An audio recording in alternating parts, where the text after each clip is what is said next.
$70,000 to $100,000 a year would be something if you really wanted to work hard at it. I mean, music teacher wages go from, sort of 30 or 40,000 for a bottom end all the way up to well over 100,000. So, it just depends on what where you want to run. If you want to do group, if you want to set up some sort of a franchise where you've got other teachers that are working for you or with you, there's a lot of area to expand. Welcome to the Music Business Facts Podcast, where successful music industry experts share their industry secrets that will help you take your music career to the next level. G'day everyone, Rodney Holder here, and thank you so much for joining me again on Music Business Facts. I really appreciate you spending your time with me today, and I'll do my absolute best to hopefully make it worth your while. Teaching can not only be rewarding, but it can also be incredibly lucrative. I've been teaching music business now for over 16 years, and teaching has not only given me a lot of personal satisfaction in helping others, but it's also given me a really awesome lifestyle. And if you have any knowledge, then what I know for sure is that others will be prepared to pay for that knowledge. So my question for you today is, do you play an instrument? And secondly, would you like to potentially make more money than you currently do now by teaching something that you're absolutely passionate about, your music? If the answer is yes, then please listen in. My guest today is Rosemary Anna, and Rosemary is a successful music teacher who has literally taught thousands of students. Now you might be thinking thousands of students, well she's obviously an expert, and you'd be right, she is. But as you'll hear in Rosemary's story, when she started teaching music, she had no teaching experience except for her knowledge on her instrument, and when she started she also had no formal qualifications. She was really sick of working in crappy day jobs, so she started teaching music and started doing really well. And through teaching, Rosemary has been able to generate an incredible income and lifestyle that has now allowed her to work from home part-time, pay off her home in under 5 years, live debt-free, take regular international holidays, and enjoy a great lifestyle. And Rosemary would like to show you how you could also achieve results like hers. She's conducting a free webinar on Wednesday, August 17th at 8 p.m. Australian Eastern Standard Time. And her lecture is titled, How to Make Up to $1,500 per Week Teaching Music Part-Time. Great title for a lecture. Now, during the webinar, Rosemary's going to show you how to create a stable, reliable, and scalable income teaching the music skills that you already possess, how to generate the freedom you desire by teaching people what you love, your music, how to plan a music education program that will entice prospective students to sign up and remain with you for the long term, how to develop the best music business practices for setting up and marketing your new music training enterprise, and how to generate great cash flow whilst developing your own music skills becoming a teacher. So if you guys are interested in attending that webinar, which I highly recommend that you do, please go to musicbusinessfacts.net/Rosemary. That's musicbusinessfacts.net/Rosemary, Rosemary. Anyhow, I'll get straight into the interview today. I really hope you enjoy my interview with Rosemary Anna, successful music teacher. G'day everyone. Today my guest is Rosemary Anna, and as a struggling music student, Rosemary experienced a variety of low-paying student jobs, didn't we all, which only fueled her commitment to making music her sole source of income. In the past, Rosemary has been a franchisee to Music Academy, where she taught over 300 students each week. That's incredible. She's been a lecturer, she's been a conductor, a school music teacher, an instrumental program director, and owned a successful private music teaching studio. Today, she's mainly focusing on being a music studio owner and also music programs in schools. And she is the CEO of the Music Profits Program, which is a program where she mentors musicians and helps them create stable, reliable income from their music. Rosemary, thanks so much for joining me today on Music Business Facts. Thanks, Rodney. Good to be here. Excellent. Well, listen, Rosemary, I've given people a brief introduction about who you are and what you do. Would you mind just telling us all a little bit about yourself personally and about what you're doing in the music business for a living? Absolutely. So I always have loved music, and I was finally allowed to start music lessons when I was 9 years old, which felt like forever for me. And so, it's something that's always been a part of my life. I studied music in high school, studied music at uni, and now I'm teaching music, and I love it. Along the way, I'm married. I've got a daughter who's 14, who also is really into her music, which is great. Excellent. And and I enjoy teaching lots of different students in various ways around the place. Awesome. So really for you, you struggled, like you said, actually being a musician, you found that hard, and being a music teacher is really what's been giving you this amazing ability to have all this freedom and income coming in, which one I want to talk to you about today. Yeah, definitely, Rodney. The when I was at uni, actually when I was finishing high school, I was having a look around to see what I could do, and I was really wanting to just go straight into music jobs, and it was there was just nothing there. So I ended up working for Kmart in the department store, doing the checkouts and all that, and I didn't enjoy it, and I realised right then that I just had to do something that was related to music, that rather than just sort of selling out for a bit of cash. So while I was at uni, I tried all sorts of different stuff. I think at one stage I had 5 different jobs, and I was and studying as well. So it was pretty full on. But I had a 5-cent savings plan. A 5-cent savings plan. What's that mean? Yeah, I put away 5 cents a week just in case I needed something for a rainy day. I actually did use that savings a couple of times, Right. pay some bills. Yeah. Okay, so there's a couple of things there. I teach music business at TAFE, and I see the people who are doing music performance. I see the people who are doing sound production, and a lot of them end up working at Kmart or McDonald's or KFC, and it's a real shame. So this is why I'm really excited about having you on the show. One of the things that you talked about on there was that you were working 5 jobs. So I think in any walk of life you need to have a work ethic, and you obviously do. But I want to get to music teaching. A lot of people talk about it, that it's profitable. You've told me about what you're up to. If there was anyone skeptical and saying, well, who's this Rosemary Anna person? You told me some pretty amazing stuff of what you've been able to accomplish through teaching music. Would you mind, I know it's a little bit personal, but would you mind sharing some of that stuff? Sure thing. So when I finally figured out that I wanted to do music, one of the things that I did while I was at uni was I actually started teaching some music students of my own. And at that point, I didn't have any qualifications. I was only about a grade 6 on piano, so I had nothing to speak of. But, it was something I actually really loved. So because I enjoyed it so much, once I left uni, I was looking for something similar to that, and I managed to get a job as a franchisee with a company called Music Academy. And with that company, we were teaching keyboard to groups. And so I built that up fairly rapidly and managed to get over 300 students that I was teaching for a few years, and as well as that, private students. And that was a fantastic launch pad because I learnt so many different skills there. Mm-hmm. But from that sort of platform, we were able to after I'd done that for a while, I went travelling around the world with my husband. I actually sold that business, which was fantastic. We also, during that time, we paid off our house. Wow, that's awesome. And, I continue to live debt-free today. And we travel, reasonably regularly, so it's definitely a part of what we get to do. Mm-hmm. And the other thing is now I do a different thing. I set up my own teaching studio, and as well as that, I do a few other things like working in schools, running instrumental programs and things. But I basically, right now, I'm only working about 20 hours a week because I choose to, and that gives me a lot of free time to get on with other projects, practice my music and things like that. So, yeah, it's pretty cool. No, that's awesome. So teaching 300 students back in the franchise, it's amazing you didn't have a nervous breakdown. Sometimes I want to go crazy teaching 30 or 40 of them. So just break that down. How did that actually work when you said you were teaching groups? Yes. This is face-to-face?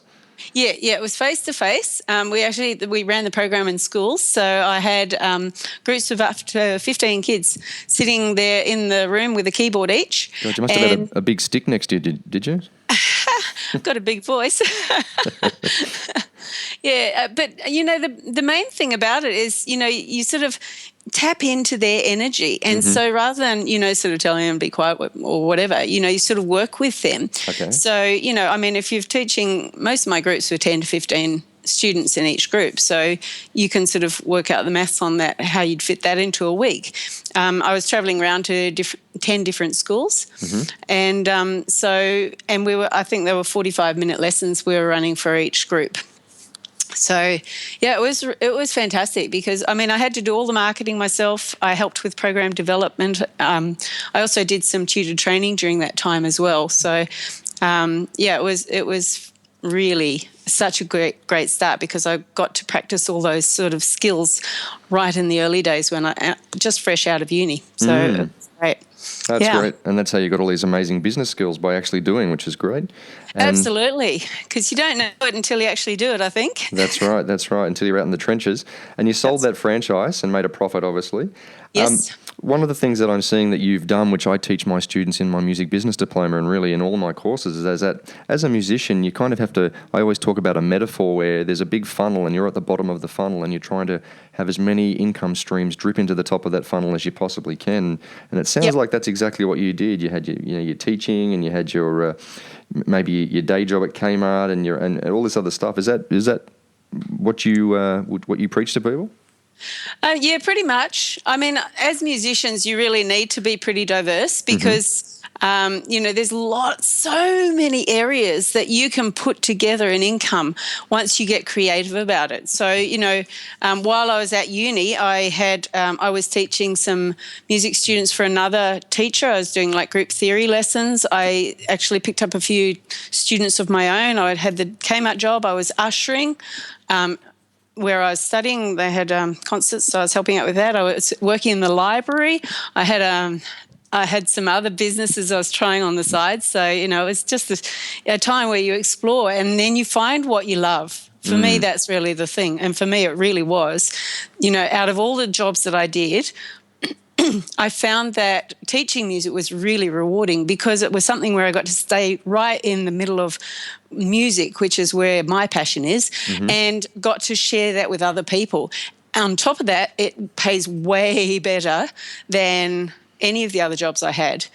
The only thing I wish when I was at uni was that I'd had somebody to really mentor me in that, because I was just making my own way and I didn't actually realise what I had in my hands. While I was doing it, it was just something that I was doing. Absolutely. So tell us, Rosemary. Let's get straight to the chase. As a music teacher, what sort of money can you make? If I'm, I know how to play. I think I'm a reasonably good metal drummer. If I wanted to ditch everything I'm doing and teach people how to play metal drums, if that was going to be my niche, what sort of bucks do you reckon I could do if I really, put my mind to it? If you put your mind to it, Rodney, there's, the world's your oyster. If you teach one-on-one, it depends a little bit on your area, but you might be able to have an income if you're just starting out, maybe $50, $60 an hour, and all the way up. Some of the best teachers are charging $100 an hour, no problem. And if you put that against, the average wage, it's a very good income. But on top of that, you can do group teaching, and through group teaching, as a drummer, you've got lots of options there, I would say. And pretty much any instrument you get creative, you can do group teaching with. And those groups will then, multiply your income more. So you can earn, whatever you want really, because you can just grow that business that way and develop it as you go. So if you were mentoring me and you reckon I could do 50, 60 an hour, and we really sort of did the business plan and the marketing plan, if I wanted to work hard and work, Monday to Friday, 9 to 5 and get as many clients as I could, what would that kind of average out to a yearly wage, do you think? Have you got any figures that you can give me? Yearly wage, I would say, well, let's say we were earning $70 an hour, because you've been at it for a while, you know what you're doing. And so a yearly wage, oh, goodness me, let's say $70,000 to $100,000 a year would be something if you really wanted to work hard at it. I mean, music teacher wages go from, sort of 30 or 40,000 for a bottom end all the way up to well over 100,000. So, it just depends on what where you want to run. If you want to do group, if you want to set up some sort of a franchise where you've got other teachers that are working for you or with you, there's a lot of area to expand. No, that's awesome. And I also know, Rosemary, a lot of my listeners, they're actually in bands that are actually quite successful. If they're not already successful, they're definitely on the up. And one of the things that I think in terms of marketing the business is that if you've got a bit of a buzz and you're getting, you're getting articles written on you and you're doing international tours and stuff like that, that's gonna help you attract students, isn't it? In fact, some of your fans will probably want to be your students. Fantastic. Yeah, that's true. Because there's a lot of areas that you can sort of leverage off when you're marketing your business. And if you've got, some sort of a status in touring, or you've got a bit of a name, it's a really good draw card, because people will want to learn. They know what you do. They want to learn off you. And actually, that's one of the ways that you can increase your income, is by niching down into where you're really good, and provide some excellent tutoring in that area, because people love that. That's why they follow you. So, if you're teaching that, a lot of people will jump on that. And it doesn't even have to be people who live in your town, because some people think, I'm just in a little town or whatever. Because of, modern technology, we can mentor people all over the world.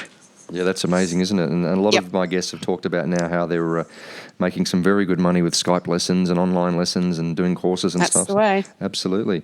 I'd like to make a quick mention to one of my good mates, a guy called Dave Haley, who was probably one of Australia's best, if not the best, metal drummer in the country. And he does a lot of this stuff, and he's absolutely killing it. I interviewed him on the podcast, and he talked about how he's buying investment properties left, right and centre, and, really doing this. He does have a very high profile, so there's no doubt about that. But, yeah, absolutely. But other than becoming successful and developing a fan base, and then, teaching that fan base as well as doing your music that you love, have you got any other suggestions about marketing this business, Rosemary? Could you give us some tips? Definitely. There's lots of areas that you can go to find students, everything from word of mouth, just start letting people know that you're teaching. There's these days, of course, online, you can do marketing through, setting up your website, or, Facebook marketing or anything like that. But also there's a lot of areas within, if you want to sort of stay local, you can talk to other teachers. They might have waiting lists. You can grow your studio numbers very rapidly once you've got some students, by doing a fantastic job with those students, and you get their word of mouth referrals. That is brilliant. And then you can do things like, for example, run community programs where you do like a, music 101 for whatever instrument you teach, and start to sort of, bring people in that way. And then you'll find students who want more, and grow your business that way. So there's a lot of different avenues that you can sort of look at to grow your business fairly rapidly if you just get out there and get really active with it. I've spoken to a lot of people, Rosemary, about how even though there's a lot of people, that are down about the music industry, people that I've spoken to in retail actually say that, they're selling more guitars than ever. They're selling more drum kits than ever. Lots of young people are taking up instruments and want to really have a serious crack at it. And what I'm getting at is that potentially, I would think, would give people that want to get into music teaching a brand new supply of potential students. Yeah, absolutely. That is so true, because, you see, I suppose with the growth of the internet and YouTube, people are in there, they're giving lessons online, and they're following, what other bands are doing, and there's this real momentum, and people just fall in love with that. And music is just fundamental to life. So, there's definitely that growth. And when you can sort of take what you've got and say, all right, what do I have that other people will be able to use? Even if you are just sort of getting started with it, if you're ahead of a beginner, then you've got something to teach beginners. And by being professional, being really, on top of your game, and sort of getting on with it, you can encourage your students and really grow what you're doing very effectively. Well, here's one I want to ask you about for the naysayers. There's a couple of things that have come to mind. What about someone that might say to you, oh, come on, Rosemary, if I want to learn how to play an instrument, I just have to jump on YouTube now and everything's there. There can't be a business there for me, surely. What do you say to the naysayers that might say that? That's an interesting point. I think probably there's a lot of good stuff on YouTube, but that personal one-on-one, the feedback that you get from a lesson where you're, sort of doing your thing and you get the feedback, I think that's the missing thing off YouTube. You can't get that from somebody telling you something. I've had a look at YouTube, and there's a lot of good stuff out there, but there's also a lot of average stuff on YouTube that I wouldn't be teaching my students. And when I look at it, I think, people who are just starting out don't actually know what's a really good technique or what's not a good technique, what's maybe a more efficient way of doing it. So if you're able to sort of work one-on-one with the student, you definitely accelerate them a lot faster. I think also when people actually pay a teacher, that shows a level of commitment, and if you just want to watch YouTube and if you've got the commitment to do it, you're going to learn stuff. But by paying a teacher and saying, well, this is going to be a regular thing in my life, and knowing that if I don't learn what the teacher's taught me for the next lesson, there's that sense of guilt that I'm wasting their time and my money. So I would add Definitely. that. Yeah, you think so? Yeah, definitely that accountability. And that's actually something I teach and work with my own students, and also the students I'm mentoring, is to really make sure that you set really achievable and appropriate goals for the next week, so that you've got something that you know that student is going to achieve by the next week. And therefore, if you pick wisely, whatever that project is that they're going to be working on, you can really move them forward with some really good momentum. And that's definitely something that's missing from watching it online. Plus the accountability, like what you said. Yeah, definitely. Rosemary, what would you say to someone that sort of says to you, well, it's well and good for you to do this, Rosemary. I mean, you've done all that study and you've got all that experience. They might have that kind of imposter syndrome where they think, well, I'm not good enough to teach music. Where do you sort of find? What would you say to someone that didn't have the confidence? And I guess the second part to the question is, when would you encourage someone to actually, consider this, to teach what they know? That's a great question.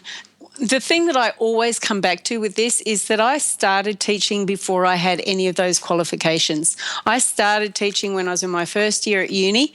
I tried before that, but it was my brother. He wasn't a great student. But my first real students were when I was just in uni. I had only grade 6 piano at the time. I didn't have any other qualifications. And even when I left uni, I was fresh out of uni. You're just making your way in life. And so I think for anyone who's got a bit of a business sense about them and, wants to be able to share what they've got, if you know more than a beginner, then you've got something to teach a beginner. If you're already an expert, you've got a lot to give to people. And anything that you don't have or don't know, you figure out along the way. That's the thing that I think, people think that they need to know everything before they start, but I think you learn most of what you do by doing it. And that's the same with anything in life. Anything you do, you have to start without knowing. I mean, think about the first music lessons you take. Your fingers won't work and you can't hear if it's the right thing or wrong thing half the time. But by getting in there and having a go and doing the practice and everything, that's where you refine your skills. And it's the same with teaching.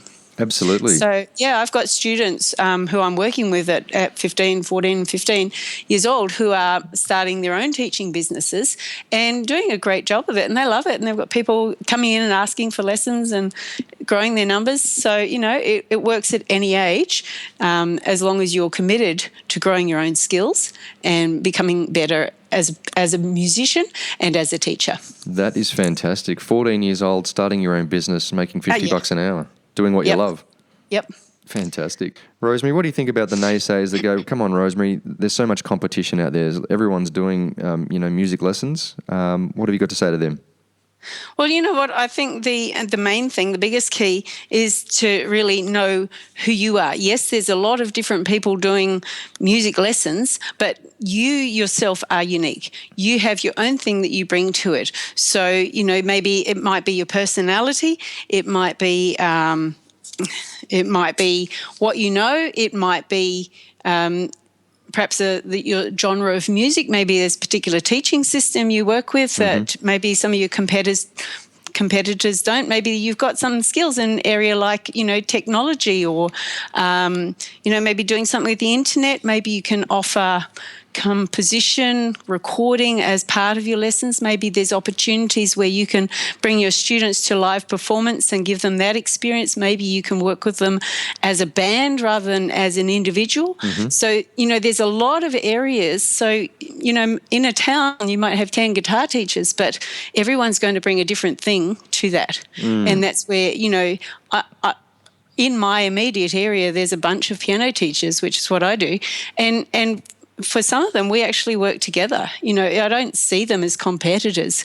When I've got too many students, I refer them out, and they will sometimes refer students to me. I know what their strengths are, so they, if I have a student calling up looking for a particular type of lessons, might be not what I do, but I can refer them on. So I think, it's just knowing who you are and what you bring to the table gives you that edge. And also, I guess if you're doing stuff on the internet, I heard some stat the other day that every single day there's something like, 5 million people turning on the internet worldwide for the first time ever. So there's just going to be continuous growth of internet users for the next 20 odd years, they reckon. So that's right. Yeah, and the internet opens up the whole world to you once you've got yourself set up with a Skype, and it wouldn't take too much to set up online lessons, really.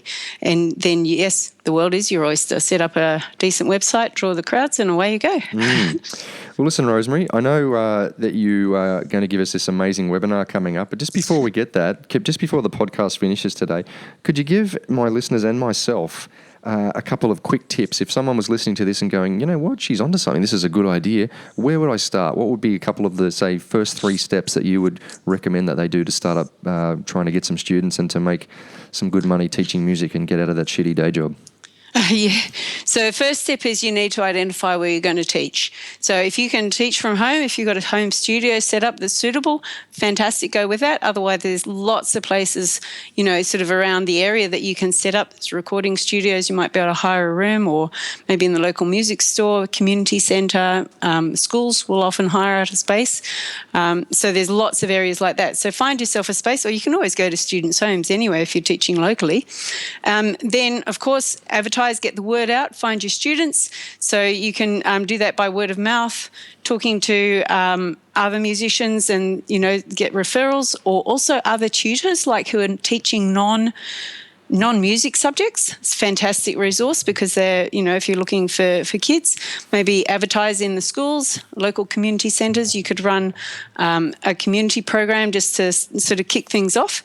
So there's lots of areas like that. And then before you start, make sure you've set a good fee. So have a think about what fees you're going to charge in that for your area, but also for your skills and level of expertise. But I would recommend, once you've worked that out, add another $5 to $10 on top of that, because don't charge the cheapest rates, because people know that they're going to pay a bit more for quality. Right. Yeah. So I want to jump in on that. So how, if you're listening to this and you're thinking about it, how do you know where to charge? Like, obviously you can research your competitors and see what they're charging, but any advice on what you would actually come up with? Mostly what I would say is, yes, do the research for your area, but remember, especially if you're going online, the world's your oyster. So you need to find, what I basically mentor my students is, find a level where you're comfortable, that you think that would be a good amount. And for some people, it's $15, $20, $25 for a half hour. Other people, it might be starting off at $50 for a half hour. Right, then add $5 onto that, or $10, because where we're comfortable, we need to just go a little bit beyond that. And then when you've got your students, provide incredible value for their money. Yep. Awesome. Be that person. Be prompt, be on time, be organised. Don't be setting up in their lesson. Turn your phone off. Don't take calls and send texts while you're teaching. Be professional about what you're doing, so that you are what you're charging. Yep. Live into that, Yep. and then put your fees up once you've got some experience. Put your fees up again. I was charging. When I first started, it wasn't too bad, but then I started putting my fees up. Nobody complained. Yep. I think I lost one student, and I put my fees up $10, $15 in a quite a short time, and it made me realise that I'd been undercharging all that time, feeling bad for them. But they were just happy that I was teaching them. Awesome. Well, listen, Rosemary, I'm very excited to present to my audience your lecture that's coming up, your free webinar. Yes. I just love the title, How to Earn Up to $1,500 a Week Teaching Music Part-Time. Now, that's just perfect, I know, for a lot of the people in my audience. And in your little spiel here, you're going to be talking about how to set up your studio and proper strategies there, developing and building and planning your program that you're going to teach, your top tips for success in the business, the best business setup and how to build momentum, marketing, all that sort of stuff. Very excited about that. I really want to thank you for coming on the show today.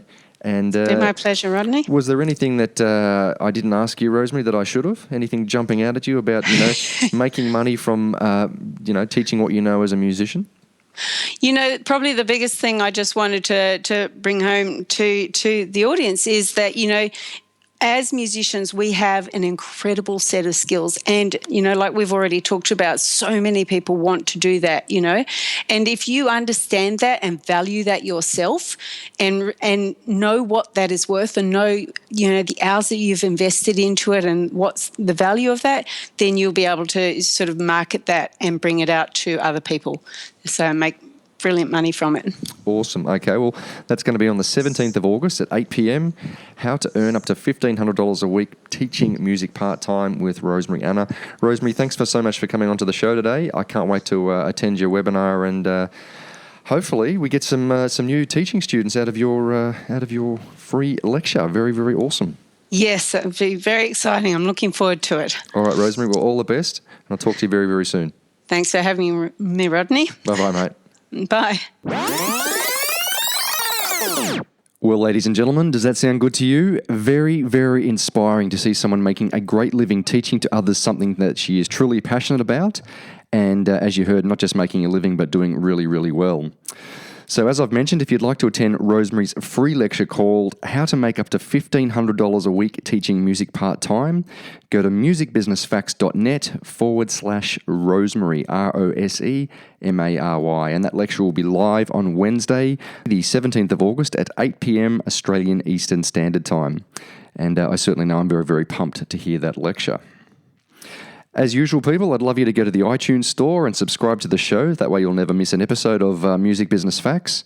And if you do want to help me out for providing this content for you guys, if you're liking it, I would love you if while you're in the iTunes store, you could leave me a rating and review. That would be absolute gold for us podcasters. And if you ever need any help or advice for your music career, you can also contact me directly, rodney@musicbusinessfacts.com. And until next time, people, I'll leave you with today's very appropriate quote. It's a beautiful thing when a career and a passion come together.